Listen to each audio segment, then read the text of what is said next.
Tonight, we're once again entering the brutal and unforgiving streets of Metro City. However, for this particular tale, I'm going to step out of the ring and let one of my favorite characters tell it herself.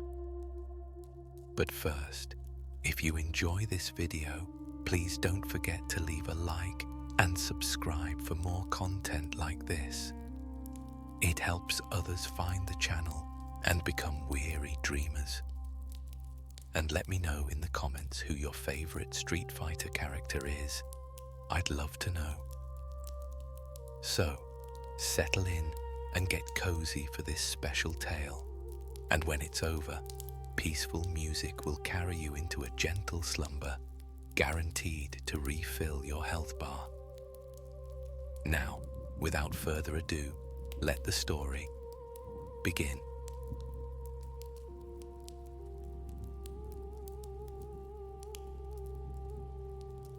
The night wind whips around me as I stand perched on the edge of Mishida Technologies' corporate tower, 52 floors above the city lights.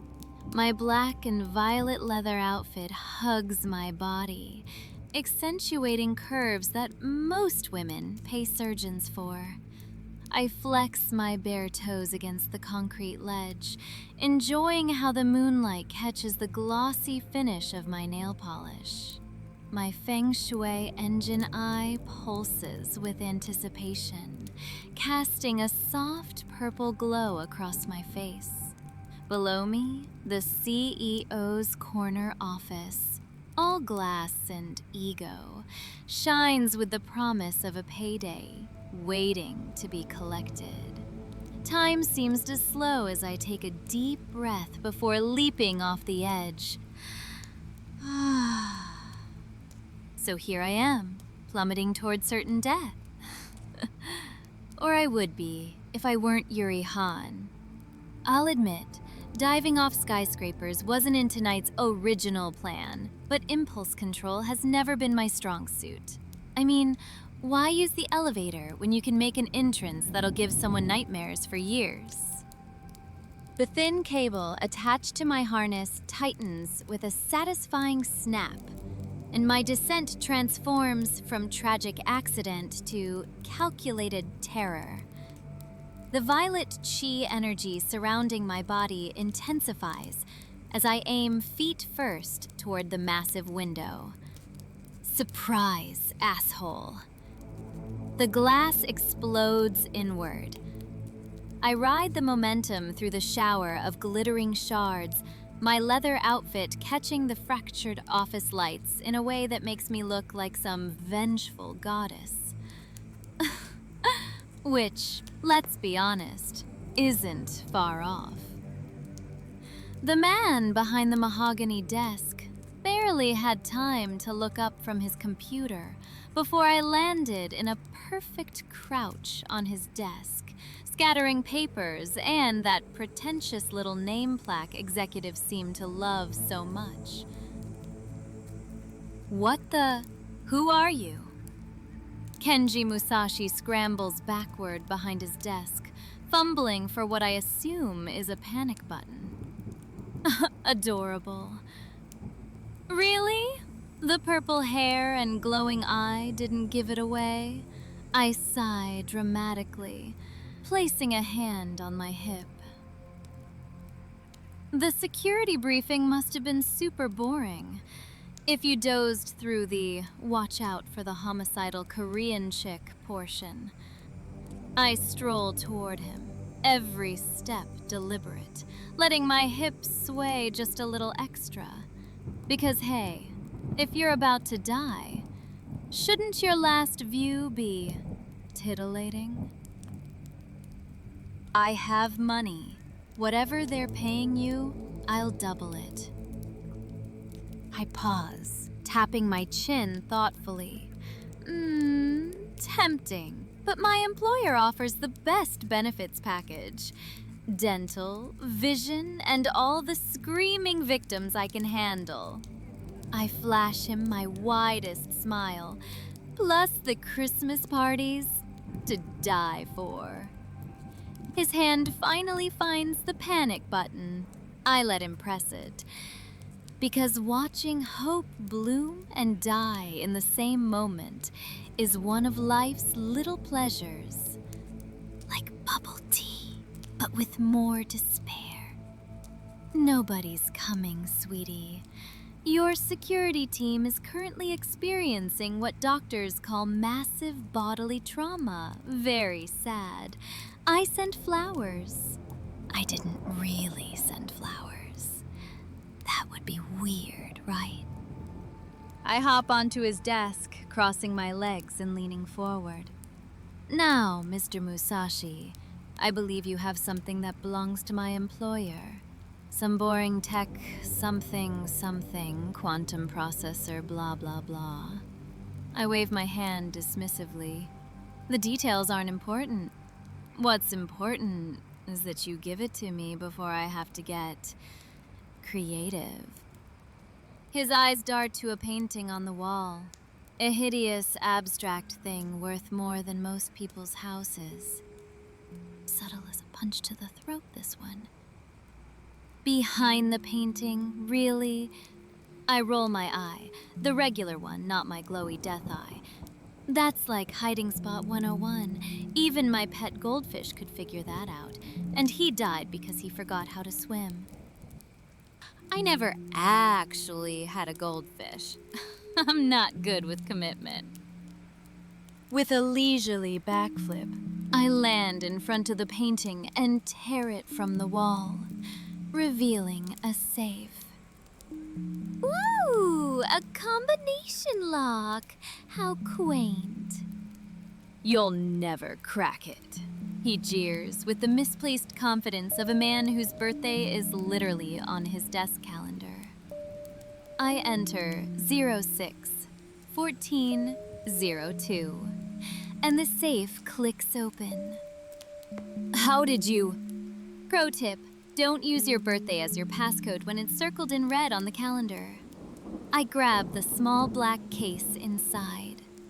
Within the case sits a chip smaller than my pinky nail. This tiny thing is worth killing for? Whatever.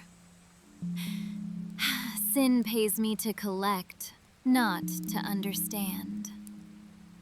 Please, Kenji whimpers. That technology could revolutionize. Yawn, I mime, checking my non-existent watch. Sorry to interrupt your monologue, but I've got places to be. I slip the chip into the hidden pocket of my purple breastplate. A girl's gotta have storage solutions. And stroll back toward the shattered window. Behind me, I hear the distinct click of a gun being cocked. Oh, Kenji found his balls. How precious.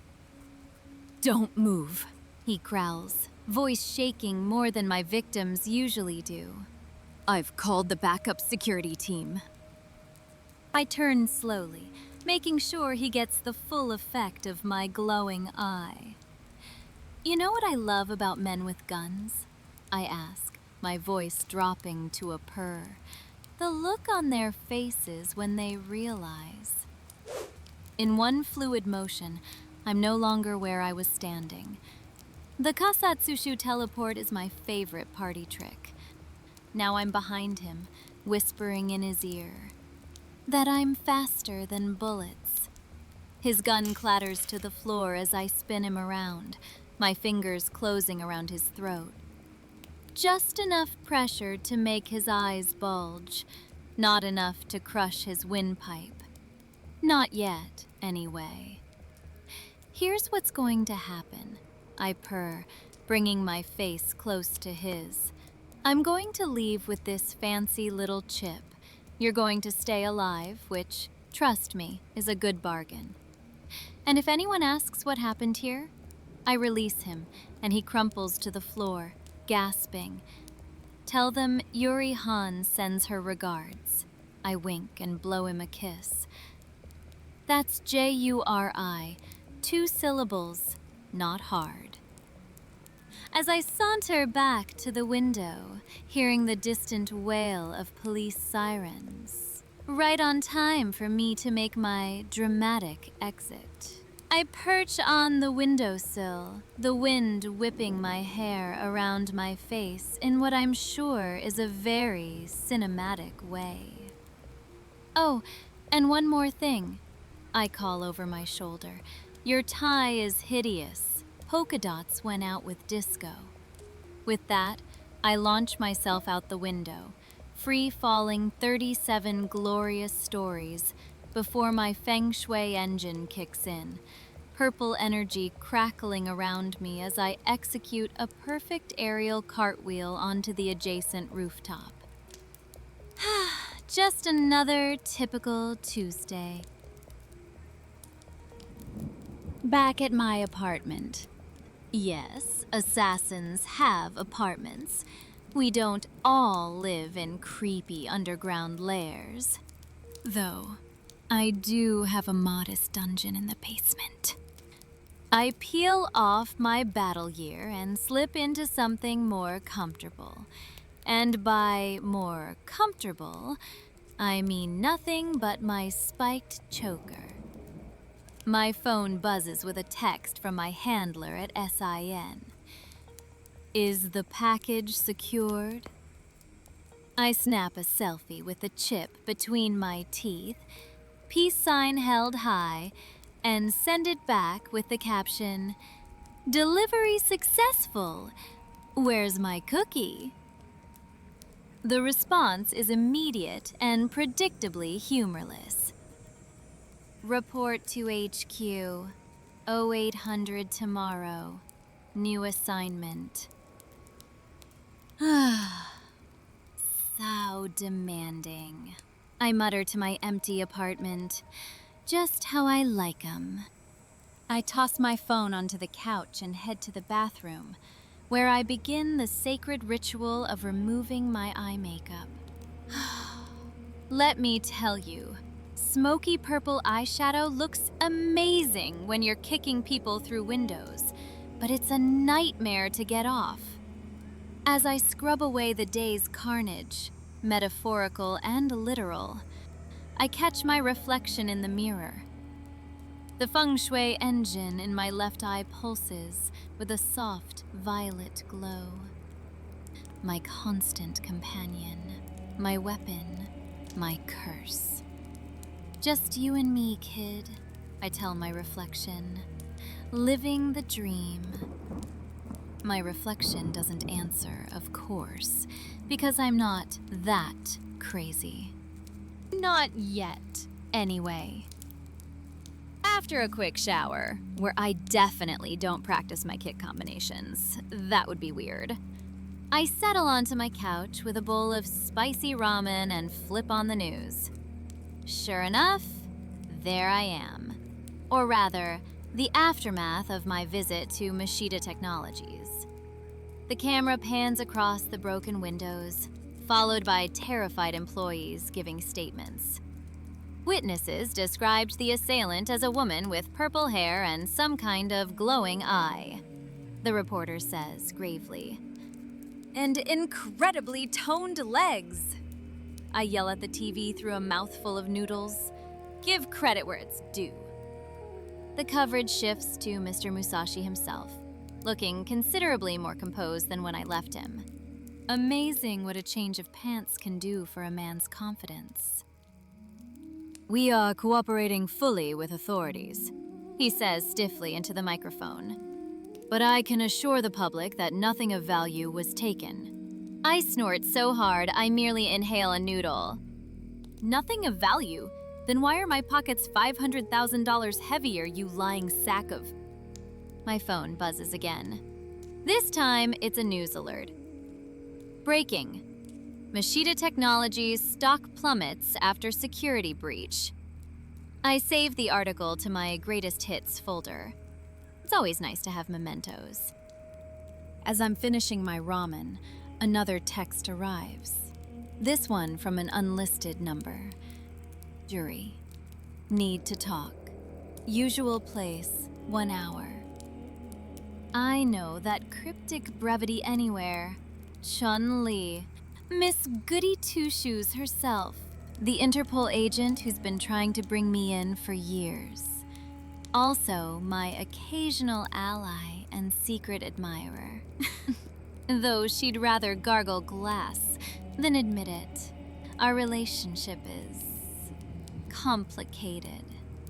She thinks I could be redeemed. I think she could use a good corrupting. It's a fun dynamic. I text back, busy washing my hair. Rain check.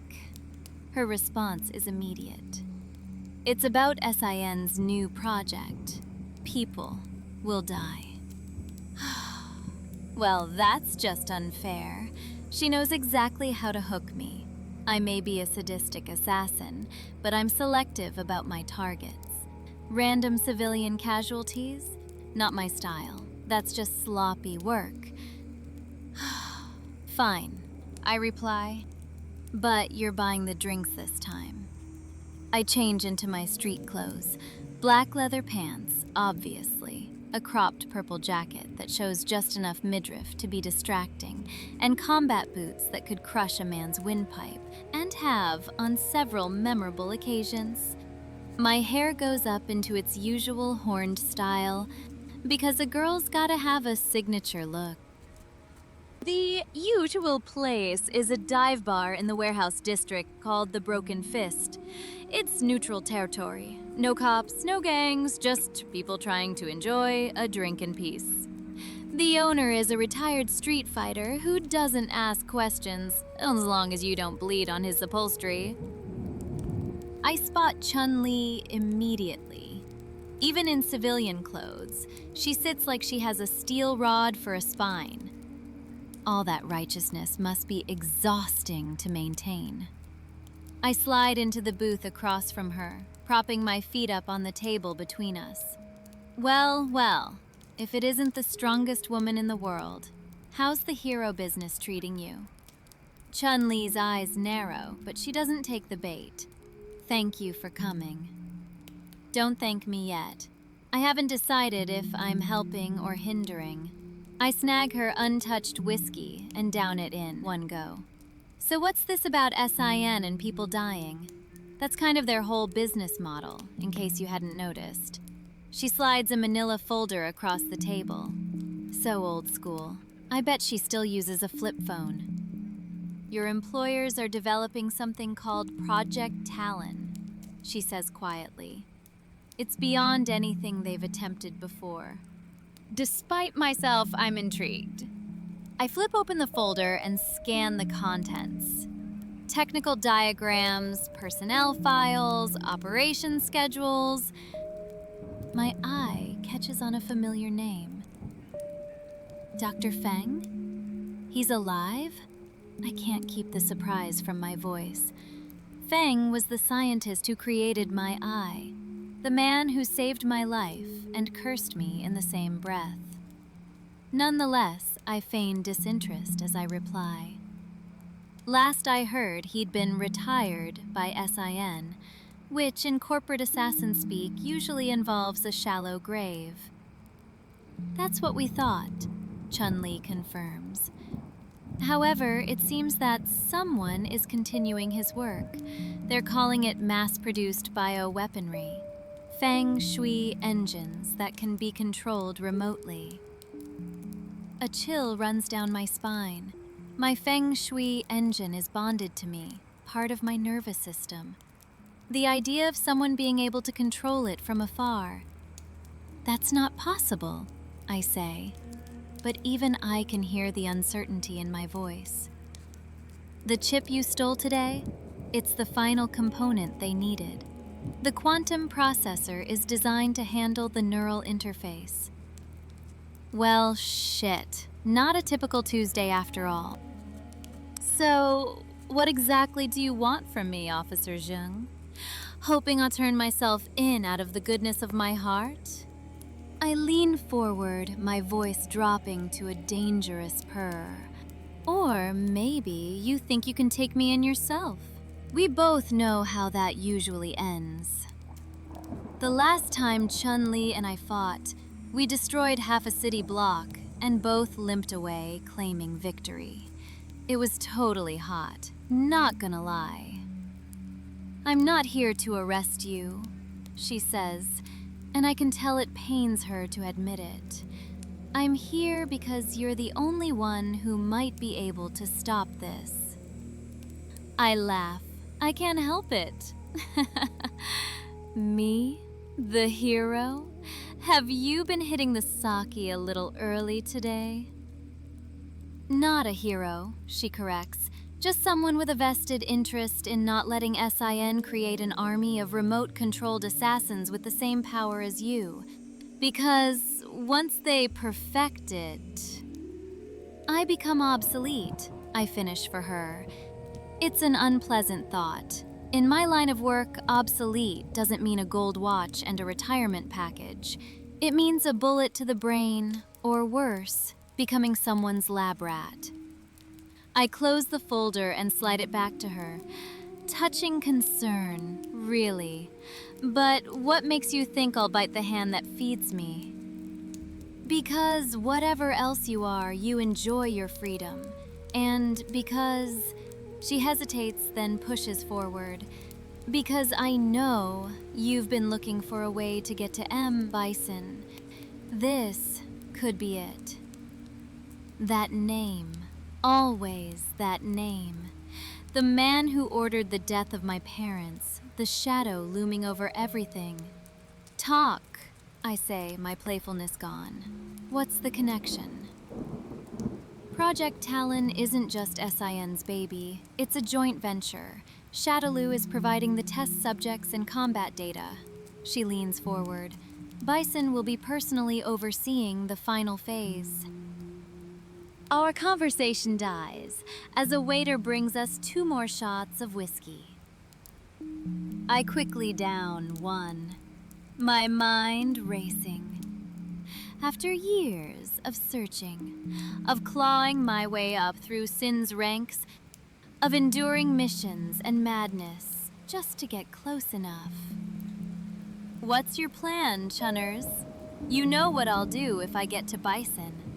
She meets my gaze steadily. "I know, and normally I'd try to stop you. But if it's a choice between your revenge and letting Bison and Sin create an army of mind-controlled super soldiers..." She shrugs. Sometimes Interpol has to prioritize. I lean back, studying her. "So what do you want from me? Inside information? A guided tour of Sin headquarters?" "I want you to do what you do best." She slides one more document across the table. "Cause chaos, disrupt the project, buy us time to assemble an official response team." I scan the document.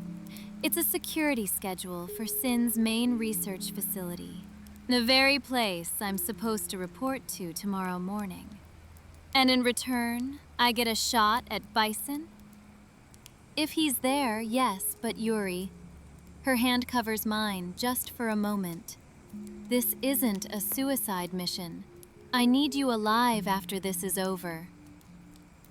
I pull my hand away, uncomfortable with the sincerity in her voice. "Worried about me, officer. How sweet. But don't fret your pretty little head. Dying is for people with less style than me." I stand, tucking the security schedule into my jacket. I'll see what I can do. But if I find Bison, all bets are off. I'm not leaving until he's dead. Or I am. Chun-Li sighs, but nods. I expected nothing less. As I turn to leave, she calls after me. "Be careful. The new feng shui technology, they might be able to affect your eye, disrupt it somehow." I tap the glowing orb in my left socket. Let them try. This baby and I have been through worse. I saunter out of the bar, mind racing despite my casual exit. Tomorrow, I report to headquarters, ostensibly for a new assignment. But now, I know what's really waiting for me. A chance at revenge, a possible betrayal, and potentially an army of psychos with my powers. Just another day at the office. SIN headquarters looks like what happens when an evil architect snorts psycho crank and watches too much Blade Runner. The building rises 50 stories above Neo-Shinjuku's financial district, a monument to corporate evil with excellent bathroom facilities. I saunter through the main entrance, blowing a kiss to the security scanner as it recognizes my biometrics. Good morning, Agent Han, drones the AI system before granting entry. I take the executive elevator to the 47th floor. Director Viper is waiting in the briefing room, looking as cheerful as an undertaker with hemorrhoids. Her hair is pulled back so tightly it's giving her a free facelift, and her snakeskin bodysuit is zipped just low enough to distract most operatives. Not me, though. I have focus.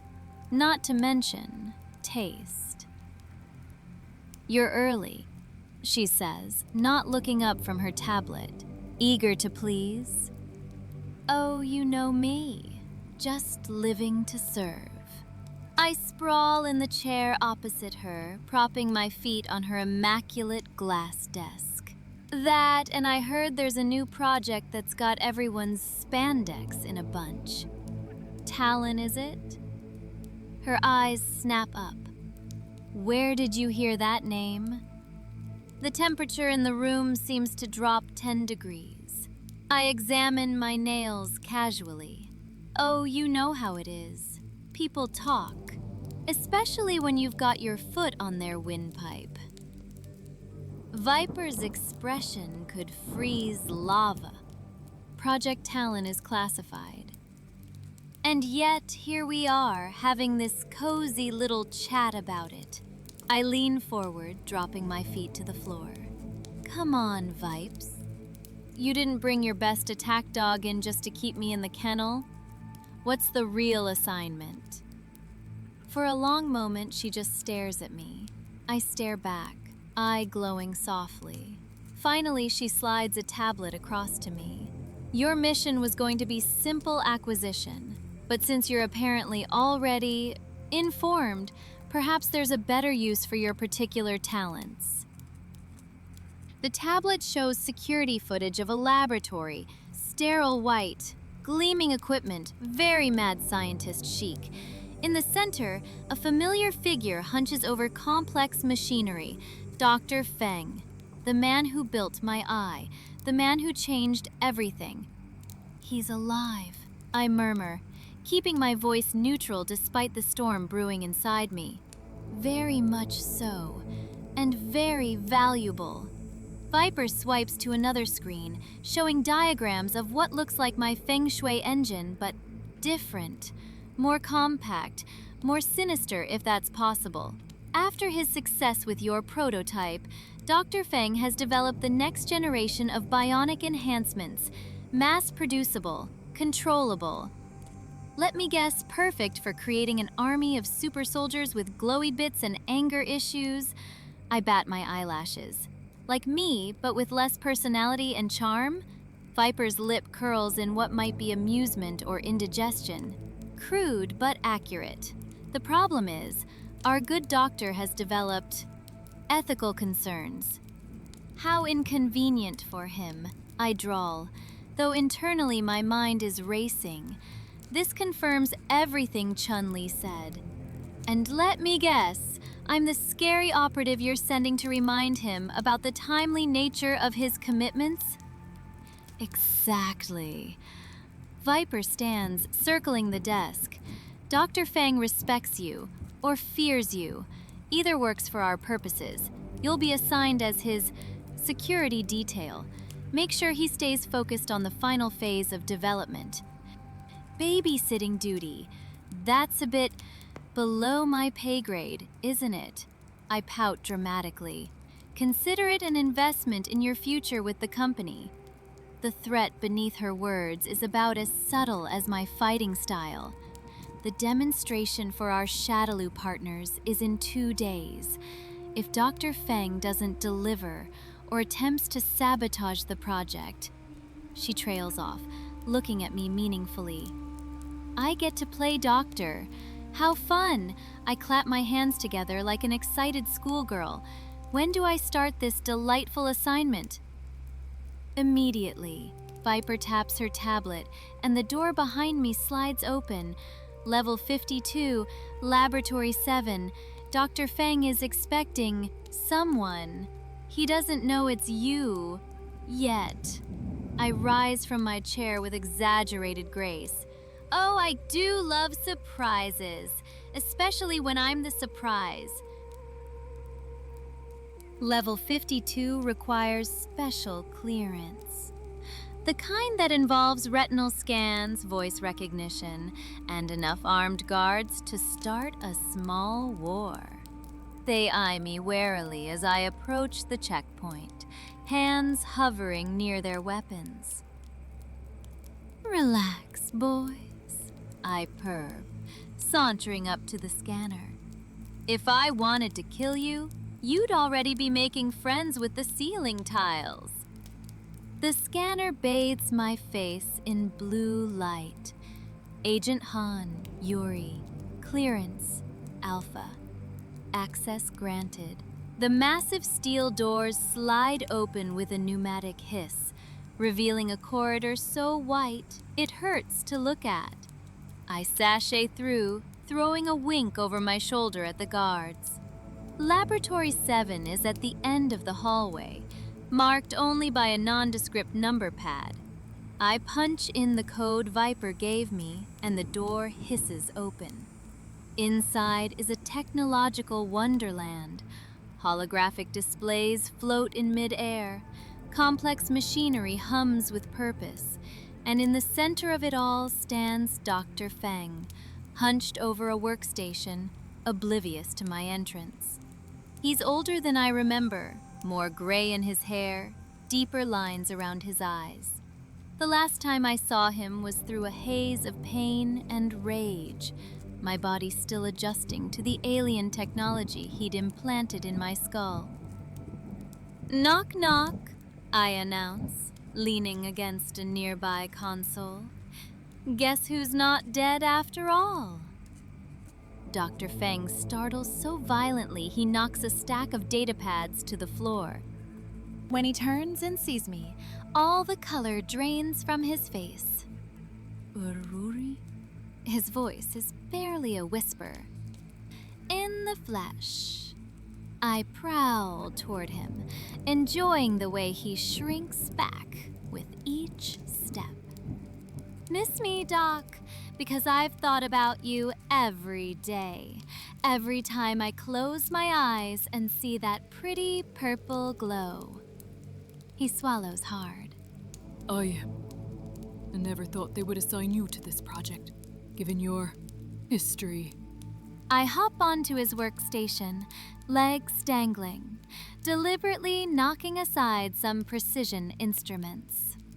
I'm full of surprises, like being alive, which is more than they told me about you. I lean in, dropping my voice to a dangerous whisper. They said you were retired. That's corporate speak for feeding the fishes, isn't it? It was necessary to disappear for a while. His eyes dart to my glowing left eye. The prototype was never meant to be the final version. There were complications. Complications? I laugh, the sound sharp enough to cut glass. Is that what we're calling turning a teenage girl into a homicidal superweapon these days? Gotta love corporate euphemisms. Dr. Feng straightens his spine, finding a shred of dignity. Your case was regrettable, but the technology saved your life. While giving me a fun new hobby of hurting people. Very thoughtful. I slide off the table and strut behind him. So what's this new toy you're building? Viper tells me it's like my eye. but mass-produced, making an army of little Yuris. That seems like a terrible idea. I'm barely manageable, and I'm just one of me. His hands tremble slightly as he pulls up a holographic display. The Talon initiative is different, more controlled. The display shows a smaller, more refined version of my feng shui engine, remote neural integration, centralized control protocols. I squint at the display, translating the technobabble. So instead of the user controlling the power, someone else does. He finishes. Complete compliance. A chill runs down my spine. Sounds like slavery with extra steps, and a cool light show. It wasn't supposed to be this way, Dr. Feng says quietly, glancing nervously at the cameras in the corners of the lab.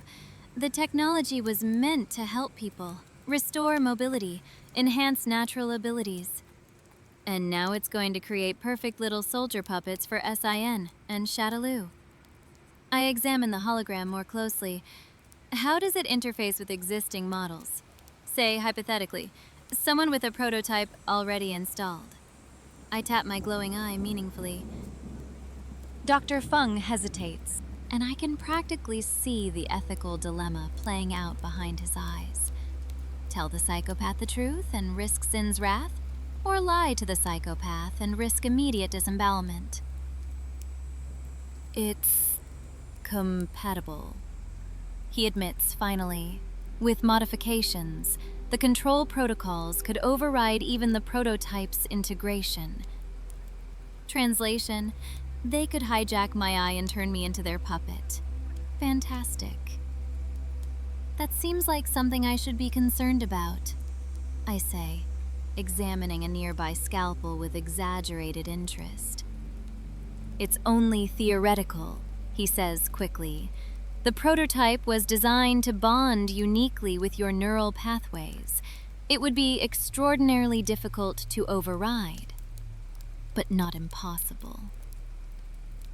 Good to know where I stand in the corporate hierarchy. Today's prized assassin, tomorrow's mindless drone. Dr. Feng looks genuinely distressed. I've been trying to build in safeguards. But Director Viper and the Shadaloo representatives, they have other ideas. I bet they do. I glance at the cameras, then casually pick up a small EMP device from his workbench, the kind used for testing equipment isolation. With a flick of my thumb, I activate it, and the camera's lights blink out. Oops, butterfingers. Looks like we've got about 2 minutes before security resets the system. His eyes widen with understanding. What do you want to know? Everything. Starting with where they're keeping the test subjects, when the demonstration is happening, and most importantly, I lean in close enough to smell his fear. Is Bison going to be there? The subjects are on sub-level 3. The demonstration is in 48 hours, not 3 days like they told you. His words tumble out in a rush. And yes, Bison will be attending personally. Interesting that Viper lied about the timeline, moving things up, probably to prevent exactly what I'm planning. One more thing, Doc. I hold his gaze. Is there a way to disable these new toys? Permanently? He hesitates, then reaches for a tablet, fingers flying over the screen. The control hub, it's in the central server room, 1 level down. Without it, the neural network collapses. But it's guarded more heavily than anything else in the building. Guards are just speed bumps with guns, I say with a dismissive wave. What about my eye? Can they really take control of it? Not yet. He transfers something to a tiny data chip and presses it into my palm. But this will help you if they try. It's a firewall patch. Install it through the maintenance port behind your ear. I pocket the chip. surprised by his willingness to help. Why are you doing this? Aren't you afraid I'll kill you once I have what I need? Dr. Feng smiles sadly. I've been afraid of that since the day I gave you that eye, but I've made many mistakes in my life. Perhaps helping you now will begin to atone for what I did to you. The security cameras were back to life before I can respond. I step away from him, resuming my role as intimidating overseer. Well, this has been an enlightening chat, Doc. I'll be keeping an eye on you. I tap my glowing left eye for emphasis. See what I did there? I pun. I'm hilarious. He doesn't laugh. Party pooper. The rest of the day is spent playing my part, looming menacingly while Dr. Feng works, terrorizing lab assistants who make the mistake of asking me questions, and subtly scanning every inch of the facility for weaknesses. By evening, I've mapped most of the security protocols and identified 3 potential escape routes. Back in my apartment, I install the firewall patch with the help of a compact mirror and a lot of swearing. The maintenance port behind my ear was never designed for self-service. Ow! Son of a... I jab the chip into place, and my vision flares purple before settling. A tingling sensation spreads from my eye through my nervous system, like electrical ants marching along my spine. Not pleasant, but not the worst thing I've felt. My phone buzzes with a text from Chun-Li. Any progress? I snap a selfie giving a thumbs up, my eye glowing extra bright from the patch installation, and send it with the caption, the usual, making friends and planning murders. BTW, our timetable's wrong. It's happening tomorrow. Her response is immediate. Too soon. The team isn't ready. I roll my eye and text back. Good thing you have me then. I'll try to slow things down. Wear something cute tomorrow. Might need a dramatic rescue. I can practically feel her exasperation through the phone when she replies, "Do not engage alone. Reconnaissance only." I mean it. I send back a series of angel emojis and toss the phone aside. Reconnaissance only? Where's the fun in that? Morning brings a summons from Viper.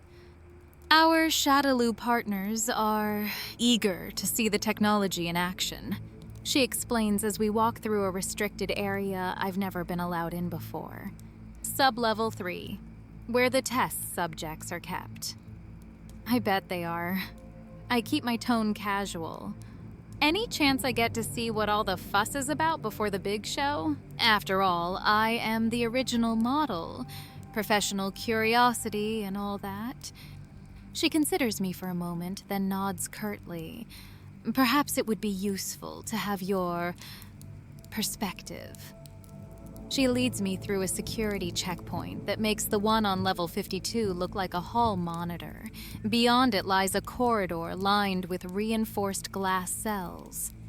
Inside each one is a person, some standing at attention, others seated in meditative poses, all with glowing cybernetic implants where their left eyes should be. Impressive, aren't they? Viper says, pride evident in her voice. 30 subjects, all successfully integrated with the Talon system. I peer into the nearest cell.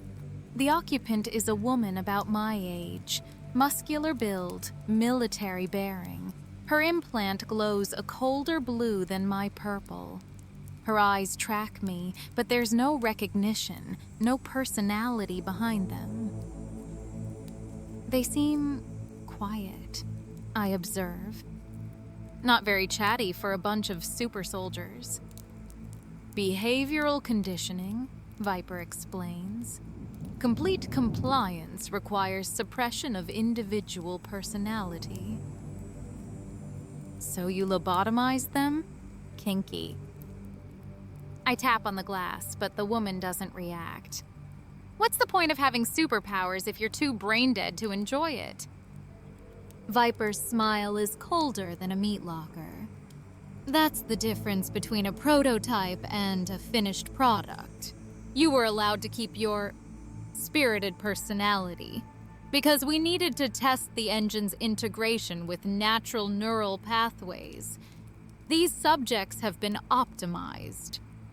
Optimized. I taste the word like something rotten. Fancy way of saying you turn them into robots. Efficient soldiers who follow orders without question, she corrects. Unlike some assets that require constant supervision and moral flexibility in management. I place a hand over my heart in mock offense. You say the sweetest things. We continue down the corridor, and with each cell we pass, my disgust grows. These aren't soldiers. They're shells. Empty vessels filled with SIN's programming and Shadaloo's malice. At the end of the hall stands a larger chamber, a training area where 3 subjects are demonstrating their abilities. The neural network allows for collective learning, Viper explains. What one learns, all learn. Efficiency multiplied. Neat trick, I say, watching them perform a flawless Shikusen kick. Teaching them all my best moves? I'm flattered.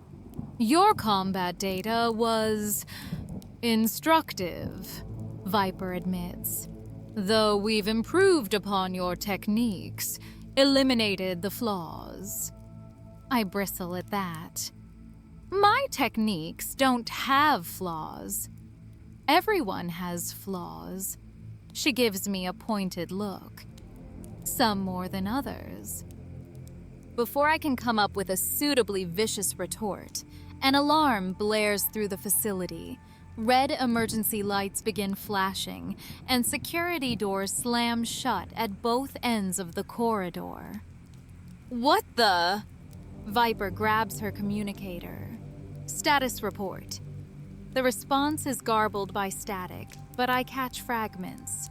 Breach, level 52. Explosion, thing. Well.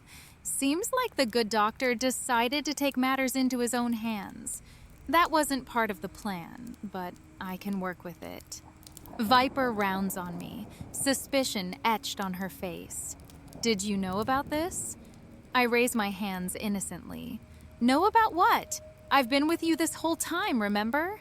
Her eyes narrow, but the logic is sound. She activates her communicator again. Secure the Talon subjects. Activate Protocol Serpent. I'm on my way. As she turns to the nearest security panel, I make my decision. The schedule's accelerated, which means I need to accelerate my plans too. Sorry, Vipes, I murmur, gathering chi energy in my legs. But I've got a date with Destiny and 3's a crowd.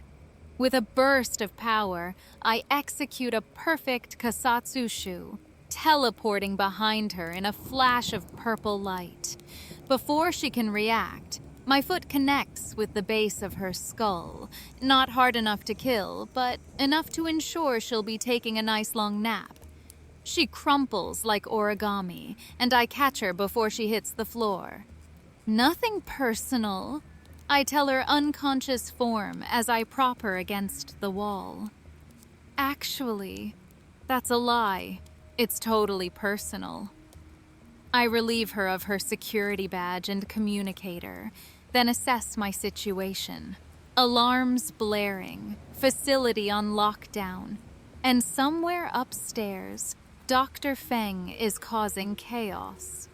The demonstration is in shambles, which means Bison might not even show. Unless I tap the communicator, adjusting my voice to mimic Viper's cold authority. This is Director Viper. Situation contained. Proceed with the demonstration as scheduled. Repeat, demonstration will proceed. There's a pause, then a response. Understood, Director. Securing level 52 now. Dr. Feng has been neutralized. Well, shit. Poor Dr. Feng. Hope he got some good sabotage in before they caught him. I look back at the cells containing the Talon subjects. 30 human beings turned into weapons. Weapons that could be pointed at anyone SIN or Shadaloo decides needs eliminating. I could leave now. Complete my mission for Chun-Li by disrupting the project. Report that Dr. Feng tried to sabotage it. Walk away and let Interpol handle the cleanup. But that's not my style. Sorry, Chunners, I mutter. Reconnaissance is about to turn into demolition. I head for the central control panel, Viper's security badge in hand. Time to crash the party. Turns out, releasing 30 brainwashed super soldiers from mind control is surprisingly easy when you have A, the Chief Director's security badge, B, an intimate knowledge of how synthetic psychoenergy functions, and C, absolutely zero concern for property damage. System override initiated, chirps the computer as I jam Viper's badge into the control console and furiously hack my way through security protocols. Warning, terminating neural network may result in unpredictable subject behavior. Duh, that's kind of the point, I mutter, entering the final command sequence. Predictable is boring. The facility plunges into darkness for 3 gloriously silent seconds before emergency power kicks in. One by one, the cell doors slide open with a satisfying hiss. Inside, the Talon subjects blink like they're waking from a long nap, which technically they are. Hi there, I announce to the corridor of confused super soldiers. I'm your get-out-of-jail-free card. Exits that way. Revenge is optional but highly recommended. Most of them just stare at me, their implants flickering as they adjust to individual control. Then a woman, the one I tapped on the glass earlier, steps forward. You freed us? Her voice is raspy from disuse. Don't make it weird, I reply, already heading toward the secure elevator. Let's just say I like being original. Now, if you'll excuse me, I have a date with a dictator. Behind me, chaos erupts as 30 formerly mind-controlled soldiers discover their newfound freedom and powers. Some flee, others start smashing equipment. A few look like they're considering attacking me, but think better of it when my eye flares menacingly. That's right, kids. The original model still has some tricks. I blow them a kiss as the elevator doors close. The ride up feels like the calm before the storm. My plan, such as it is, has gone completely sideways. Dr. Feng is neutralized, corporate speak for super dead. The demonstration is still happening, and somewhere in this building, Bison is waiting. Today's as good a day to die as any. Not that I'm planning on it. The executive presentation hall on level 50 is decked out like evil corporate Christmas. Fancy hors d'oeuvres, champagne flutes, and men in expensive suits pretending they're not planning world domination. Security is everywhere, tense and trigger-happy after the alarms. I slip in through a service entrance, having borrowed a white lab coat from an unfortunate technician who's currently enjoying a nap in a supply closet. With my hair down and a pair of stolen glasses, I'm practically invisible. Amazing what a simple disguise can do when everyone's looking for a purple-haired psychopath. And then I see him, across the room, surrounded by sycophants. M. Bison, Shadaloo's master, The boogeyman of the fighting world. The man whose face has haunted my nightmares since I was 12. He looks ordinary. Powerful, yes, with that ridiculous military uniform and cape. Seriously, who wears a cape? But just a man. A man I'm going to reduce to a red smear on the expensive flooring. I'm halfway across the room, chi energy building in my limbs, when Viper's voice cuts through the crowd. Ladies and gentlemen, despite some technical difficulties, we are pleased to proceed with tonight's demonstration. Damn. She recovered faster than expected. Viper looks worse for wear. A bruise blooming where my foot connected with her skull. Her usually immaculate hair disheveled. Her eyes scan the room frantically, no doubt looking for me. Our Talon subjects will demonstrate the effectiveness of synchronized neural combat in just a moment. She continues, voice strained. But first, a word from our esteemed partner. Bison steps onto the small stage, and the temperature in the room seems to drop. His power, psycho power they call it, radiates from him like a toxic cloud.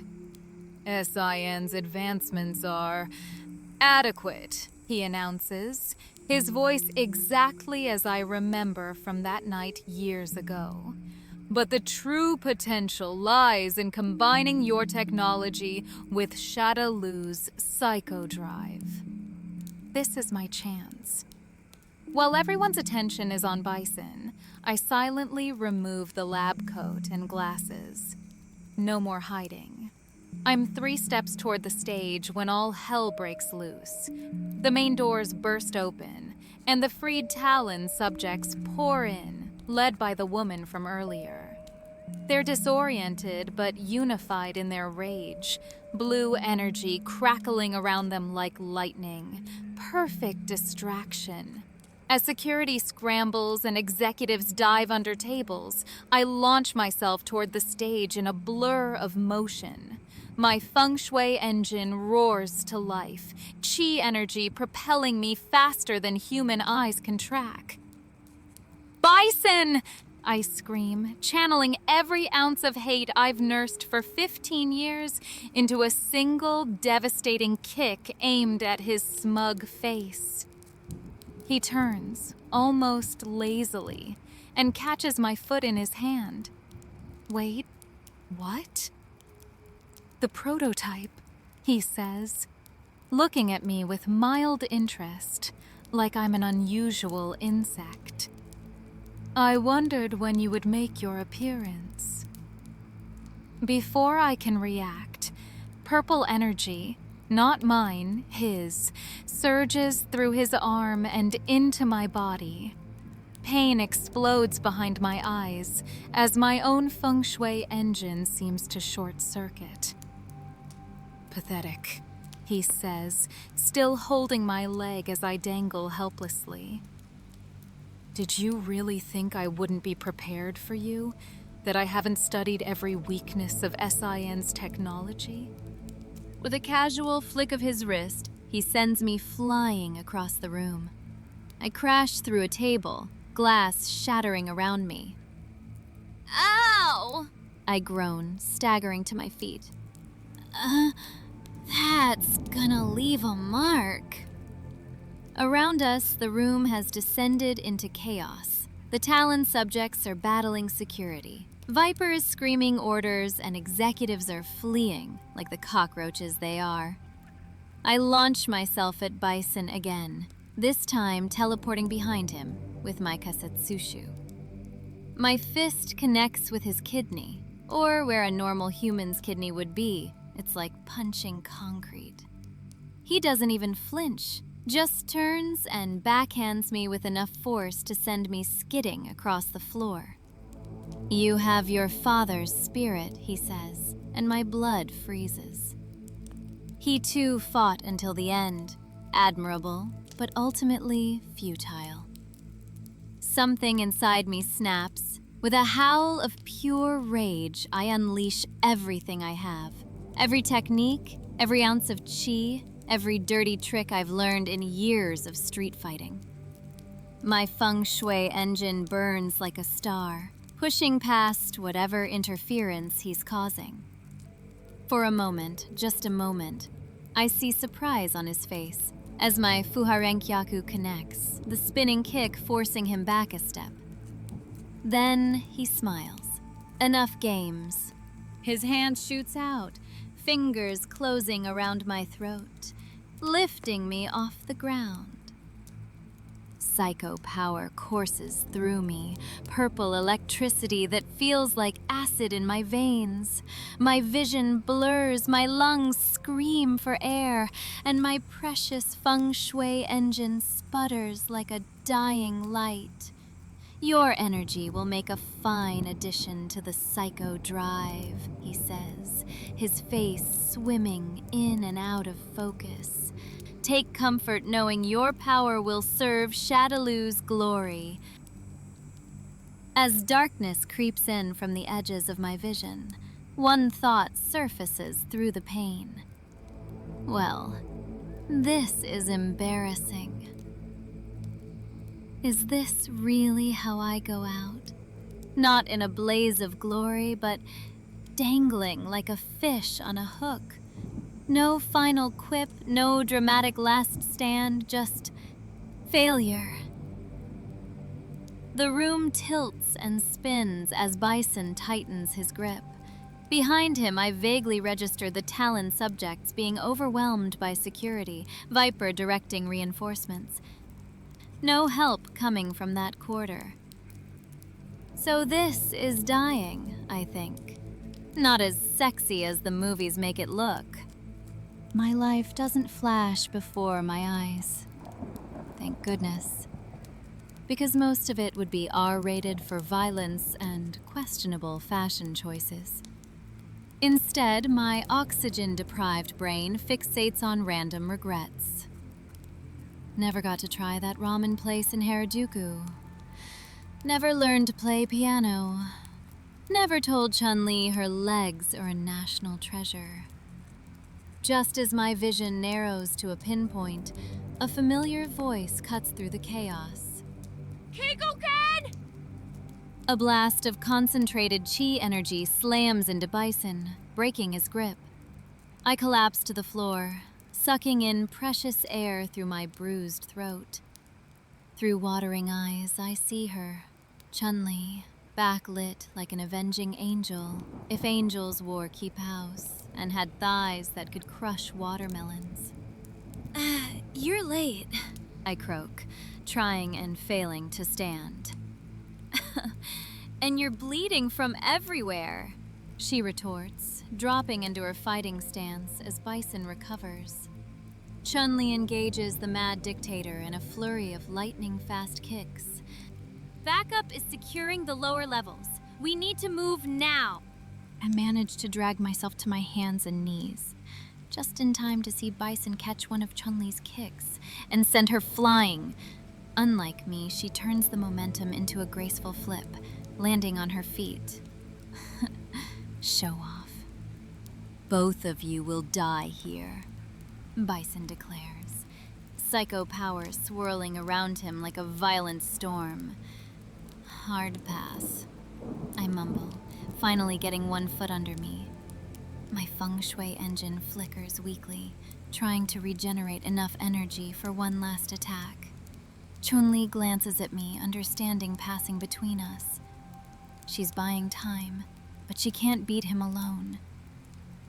Hey, Cape Wonder, I call out, my voice raw but getting stronger.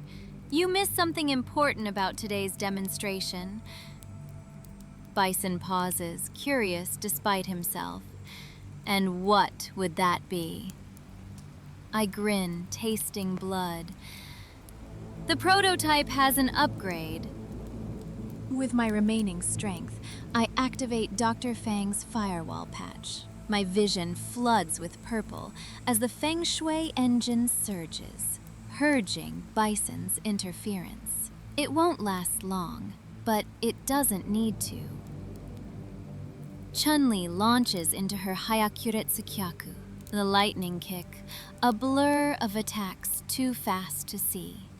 As Bison raises his arms to block, I teleport behind him, channeling every spark of chi I have left into one devastating Fuharinkyaku.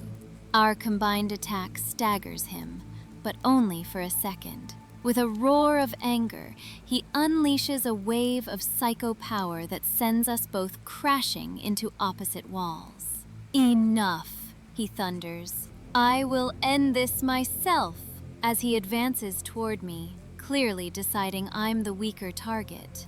How rude. The building shudders, explosions echoing from below. That would be the cavalry, Chun-Li says, struggling to her feet. Your demonstration is over, Bison. His face contorts with rage, but a calculating look quickly replaces it. Another time, then. With a swirl of his ridiculous cape, he's engulfed in psycho power. When it dissipates, he's gone. I slump against the wall, finally surrendering to gravity's insistent invitation. Did we win? Because it doesn't feel like winning. Chun-Li limps over to me, dropping to one knee. Her hands move over my injuries, checking for life-threatening damage.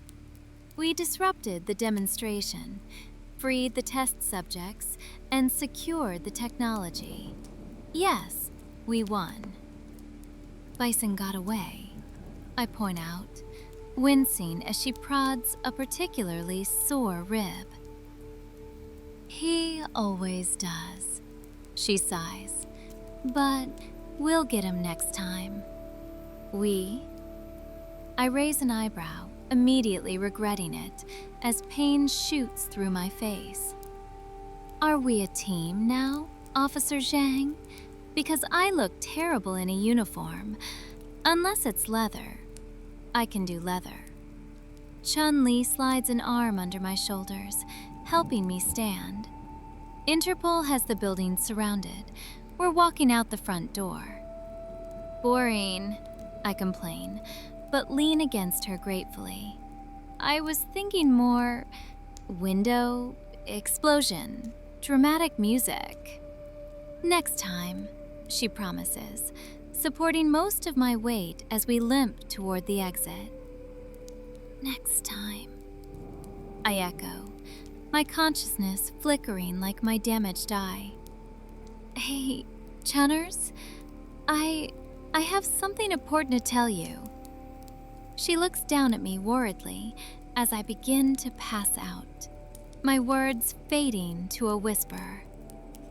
Your legs are a national treasure.